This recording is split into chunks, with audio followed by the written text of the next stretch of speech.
Hello everyone, this is me Naumita और आप सभी का नौमिता टू डू लर्निंग में स्वागत है। दोस्तों, हम लोग अभी देख रहे हैं हमारा इंडियन कॉन्स्टिट्यूशन का फीचर्स सीरीज चल रहा है। तो अभी हम लोग आगे देखेंगे। तो हम लोग ने 10 इंडियन कॉन्स्टिट्यूशन का जो फीचर्स है उसको देख लिया है। अभी हम लोग 11th से देखेंगे। तो हमारा इंडियन कॉन्स्टिट्यूशन का जो 11th फीचर है, हमारा 11th फीचर कहता है इंडिया एक सेक्युलर स्टेट है। सेक्युलर स्टेट का मतलब होता है दोस्तों नो पर्टिकुलर रिलीजन या फिर नो ऑफिशियल रिलीजन। हमारा देश में, इंडिया में कोई पर्टिकुलर रिलीजन को नहीं फॉलो किया जाता है, क्योंकि हमारा देश में बहुत सारे रिलीजन है, बहुत सारे धर्म के लोग हैं और कोई ऑफिशियल रिलीजन नहीं है। हमारा देश के लिए कोई ऑफिशियल रिलीजन नहीं है कि पूरा देश में एक ही रिलीजन है और इसी को फॉलो किया जाएगा, वैसा नहीं है।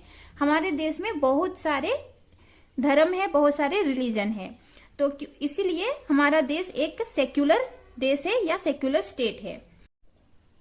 ये जो सेक्युलर वर्ड है, शब्द है, ये हमारा कॉन्स्टिट्यूशन में इनिशियली नहीं था, इसको बाद में प्रियम्बल में ऐड किया गया। दोस्तों, ये जो सेक्युलर वर्ड है, प्रियम्बल में इसको ऐड किया गया 42nd कॉन्स्टिट्यूशनल अमेंडमेंट एक्ट 1976 में।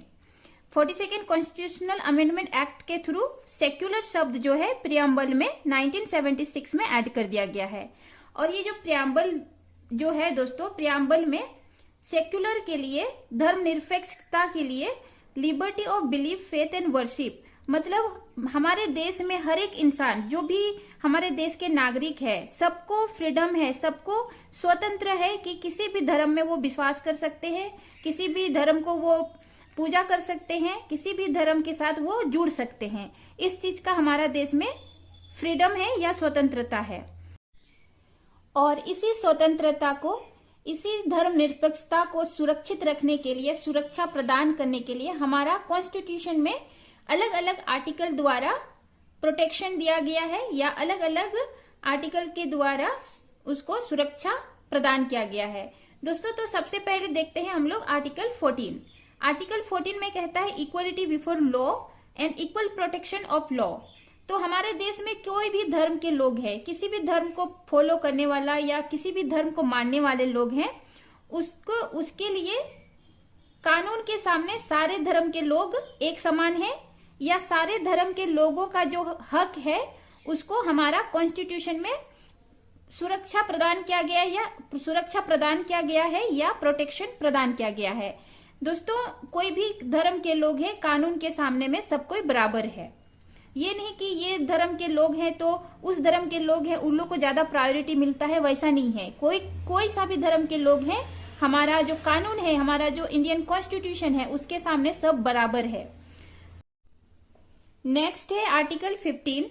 आर्टिकल 15 में नो डिस्क्रिमिनेशन, मतलब कि भेदभाव को रोकता है किसी धर्म, रिलीजन के बेस पे, कोई जाति के बेस पे या रंग रूप के बेस पे, किसी भी बेस पे दोस्तों आर्टिकल 15 जो है भेदभाव को रोकता है। अगला है आर्टिकल 16। आर्टिकल 16 में कहता है equal opportunity in public employment. दोस्तों, कोई भी धर्म के लोग हैं जो पब्लिक एम्प्लॉयमेंट में है, जो गवर्नमेंट सेक्टर का कोई भी जॉब में है, वहां पे सबके लिए अपॉर्चुनिटी एक जैसा है, सबको एक इक्वल अपॉर्चुनिटी मिलता है वहां। और अगला है आर्टिकल 25। आर्टिकल 25 में किसी भी रिलीजन को फ्रीली प्रोफेस, प्रैक्टिस और प्रोपेगेट करने का, मतलब कि किसी भी धर्म को फॉलो करने का या उसका जो कार्यक्रम होता है धर्म से रिलेटेड उसको फॉलो करने का, या जिस धर्म ग्रुप में लोग होते हैं उसके सामने उपदेश देने का, ये सारा चीज का हर एक धर्म के लोगों को फ्रीली, मतलब कि उन लोग को एक प्रोटेक्शन प्रदान करता है कि लोग अपना धर्म को स्वतंत्र रूप से फॉलो कर सकता है बिना रोक टोक। नेक्स्ट है आर्टिकल 26। दोस्तों, ये जो आर्टिकल 6 है, ये किसी भी धर्म के लोगों को धर्म सभा स्थापित करने का फ्रीडम प्रदान करता है। और आर्टिकल 27 जो है no tax for promotion of religion. Religion को प्रमोट करने के लिए कोई भी टैक्सेस नहीं लगते हैं कंट्री में, सारे धर्म के लोग अपना अपना धर्म का प्रमोशन कर सकते हैं। आर्टिकल 28 जो है no religion instruction education institution run by state. जो रिलीजन जो है दोस्तों, किसी भी स्टेट गवर्नमेंट के अंडर में या सेंट्रल गवर्नमेंट के अंडर में कोई भी स्कूल है या गवर्नमेंट इंस्टीट्यूशन है, वहां पे किसी भी पर्टिकुलर धर्म को प्रमोट नहीं किया जाएगा, या कोई भी धर्म से रिलेटेड कोई भी चीज को इंस्ट्रक्शन या आदेश नहीं दिया जा सकता है। आर्टिकल 29 में जो है दोस्तों कंजर्व करता है कल्चर, लैंग्वेज और स्क्रिप्ट। किसी आर्टिकल 30 जो है, आर्टिकल 30 में minorities rights to establish educational institution. दोस्तों हमारे देश में मेजोरिटी माइनॉरिटी जैसे लोग हैं, तो मेजोरिटी को जितना हक है माइनॉरिटी को भी उतना ही हक है। तो माइनॉरिटीज को अपना जो कल्चर है, अपना जो कल्चर से रिलेटेड इंस्टीट्यूशन है या एजुकेशन को प्रोवाइड करने का पूरा हक रहता है, हक देता है आर्टिकल 30। आर्टिकल 44 जो है ये डीपीएसपी में है दोस्तों, directive principle of state policy में है। आर्टिकल 44 ये इंस्ट्रक्ट करता है, ये आदेश, ये मतलब दिशा सूचित करता है कि स्टेट को, कंट्री को सिक्योर करना चाहिए यूनिफॉर्म सिविल कोड। मतलब कि सारे कंट्री के जितने भी लोग हैं सबके लिए एक जैसा कानून, इसको स्टैब्लिश करने के लिए आर्टिकल 44 डायरेक्ट करते हैं। नेक्स्ट जो हमारा इंडियन कॉन्स्टिट्यूशन का फीचर है दोस्तों 12th नंबर का है, यूनिवर्सल एडल्ट फ्रैंचाइज, मतलब कि वयस्क मताधिकार। दोस्तों हमारा इंडियन कॉन्स्टिट्यूशन में हमारे इंडियन नागरिक को, इंडियन सिटीजन को वोटिंग राइट्स मिला हुआ है, जो भी 18 साल का है या तो फिर उससे ज्यादा उसका एज है। और ये जो वोटिंग एज है दोस्तों, इसको डिक्रीज किया गया था 61st कॉन्स्टिट्यूशनल अमेंडमेंट एक्ट 1988 में। पहले जो था 21 साल था वोटिंग एज, लेकिन इस amendment act 61st constitutional amendment act के थ्रू 18 साल कर दिया गया। और 13 फीचर जो है हमारा इंडियन कॉन्स्टिट्यूशन का, वो है सिंगल सिटीजनशिप। दोस्तों ये जो सिंगल सिटीजनशिप है, हमारा कंट्री में फेडरल सिस्टम जो है संघवाद का ढांचा होने के बावजूद भी, सेंटर और स्टेट्स इसके बावजूद भी सिंगल सिटीजनशिप है। मतलब इंडिया में ड्वेल पॉलिटी है, सेंटर में अलग पॉलिटी है और स्टेट में अलग पॉलिटी है। सेंट्रल में अलग गवर्नमेंट है और स्टेट में अलग अलग गवर्नमेंट है। इसके बावजूद दोस्तों हमारा इंडिया में एक ही सिटीजनशिप है, मतलब हर एक नागरिक को एक ही सिटीजनशिप मिला हुआ है। नेक्स्ट है 14 नंबर का इंडियन कॉन्स्टिट्यूशन का फीचर्स, इंडिपेंडेंट बॉडीज। ये जो इंडिपेंडेंट बॉडी है दोस्तों, इलेक्शन कमीशन जो है लोकसभा, स्टेट लेजिस्लेटिव असेंबली मतलब विधानसभा, सेंटर में जो लोकसभा का चुनाव करवाते हैं और स्टेट में स्टेट लेजिस्लेटिव असेंबली का यानी विधानसभा का चुनाव को कंडक्ट करवाते हैं। और नेक्स्ट है CAG, controller and auditor general. दोस्तों ये जो CAG controller and auditor general जो है, ये हमारा सेंटर का जो फंडिंग कहाँ डिस्ट्रीब्यूशन होता है, हमारा कि कौन सा स्कीम को कितना फंडिंग मिलता है, सबके बारे में ऑडिट करते हैं।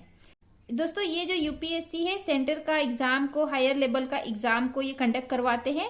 और दूसरा है स्टेट पब्लिक सर्विस कमीशन, जो कि स्टेट पब्लिक सर्विस कमीशन जो है ये स्टेट का जो एग्जाम्स होता है उसको कंडक्ट करवाते हैं। अगला जो फीचर है हमारा इंडियन कॉन्स्टिट्यूशन का दोस्तों, वो है 14 नंबर का फीचर, इमरजेंसी। हमारे कॉन्स्टिट्यूशन में, हमारे जो संविधान में इमरजेंसी का प्रोविजन है। ये जो इमरजेंसी है अलग से चैप्टर है, तो हम लोग उसको देखेंगे वहां पर, लेकिन यहाँ पे हम लोग देख लेते हैं। 3 तरह का इमरजेंसी का प्रोविजन है। पहला तो है नेशनल इमरजेंसी, जो आर्टिकल 352 में है। और दूसरा है दोस्तों स्टेट इमरजेंसी। जब स्टेट गवर्नमेंट गिर जाता है तो उस समय प्रेसिडेंट रूल लगता है। तो ये जो प्रेसिडेंट रूल या स्टेट इमरजेंसी जो है, ये आर्टिकल 356 में है। और तीसरा जो है दोस्तों फाइनेंशियल इमरजेंसी, ये फाइनेंशियल इमरजेंसी आर्टिकल 360 में है। आगे का हमारा फीचर है कॉन्स्टिट्यूशन का 3 टायर गवर्नमेंट, जो 15 नंबर का जो फीचर है दोस्तों, 3 टायर गवर्नमेंट। इनिशियली हमारा जो इंडियन कॉन्स्टिट्यूशन में, हमारा इंडिया में ड्यूअल पॉलिटी है, मतलब 2 टायर गवर्नमेंट बोल सकते हैं। सेंटर में एक गवर्नमेंट होता था दोस्तों और स्टेट में, लेकिन 73rd कॉन्स्टिट्यूशनल अमेंडमेंट और 74th कॉन्स्टिट्यूशनल अमेंडमेंट एक्ट 1992 के तहत दोस्तों लोकल गवर्नमेंट को इंट्रोड्यूस किया गया। लोकल गवर्नमेंट मतलब 73rd कॉन्स्टिट्यूशनल अमेंडमेंट के थ्रू पंचायत जो रूरल एरिया में है, गांव के एरिया में, और 74th कॉन्स्टिट्यूशनल अमेंडमेंट एक्ट के थ्रू म्युनिसिपल मतलब अर्बन गवर्नमेंट। तो दोस्तों ये जो थर्ड टायर है लोकल गवर्नमेंट, इसको 1992 में इंट्रोड्यूस किया गया, जो कि हमारा जो गवर्नमेंट है 3 टायर गवर्नमेंट में चेंज हो गया। हमारा कॉन्स्टिट्यूशन का लास्ट जो फीचर है दोस्तों 17th फीचर है कोऑपरेटिव सोसाइटीज। ये कोऑपरेटिव सोसाइटीज जो थे इनिशियली नहीं थे, इसको 97th कॉन्स्टिट्यूशनल अमेंडमेंट एक्ट 2011 में हमारा कॉन्स्टिट्यूशन में ऐड कर दिया गया और 97th कॉन्स्टिट्यूशनल अमेंडमेंट के थ्रू कॉन्स्टिट्यूशनल स्टेटस दिया गया और प्रोटेक्शन दिया गया कोऑपरेटिव सोसाइटीज को। दोस्तों ये कोऑपरेटिव सोसाइटी जो है इसका काम होता है जो सोसाइटी का डेवलपमेंट के लिए 2 अलग अलग ऑर्गेनाइजेशन एक दूसरे के साथ मिलके काम करेंगे, या बहुत सारा जो कोऑपरेटिव सोसाइटीज बहुत सारा ऑर्गेनाइजेशन को डेवलपमेंट के लिए फॉर्म किया जाएगा। तो ये चीज के लिए इस काम के लिए कॉन्स्टिट्यूशनल स्टेटस दिया गया 97 कॉन्स्टिट्यूशनल अमेंडमेंट एक्ट के थ्रू। और ये जो कोऑपरेटिव सोसाइटीज है दोस्तों ये आर्टिकल 19 में बात करता है right to form cooperative societies, मतलब आर्टिकल 19 के तहत कोऑपरेटिव सोसाइटीज या सहकारी समिति को बनाया जा सकता है। और आर्टिकल 43B जो है इसको इंसर्ट किया गया था directive principle of state policy में। इसके तहत प्रोमोट करता है, आर्टिकल 43 कहता है कि डीपीएसपी के थ्रू प्रोमोट करता है कोऑपरेटिव सोसाइटीज को। और ये जो कोऑपरेटिव सोसाइटीज है दोस्तों इसका अलग पार्ट में इसको रखा गया है, अमेंडमेंट करके ऐड किया गया है। तो कोऑपरेटिव सोसाइटीज के लिए दोस्तों अलग पार्ट बनाया गया है जो कि पार्ट 9B है। तो यहीं पे हमारा इंडियन कॉन्स्टिट्यूशन का जो सैलिएंट फीचर्स है दोस्तों वो खत्म होता है। हम लोग फिर मिलेंगे एक नए वीडियो में एक नए टॉपिक के साथ। आज के लिए इतना ही। Thanks for watching. जय हिंद।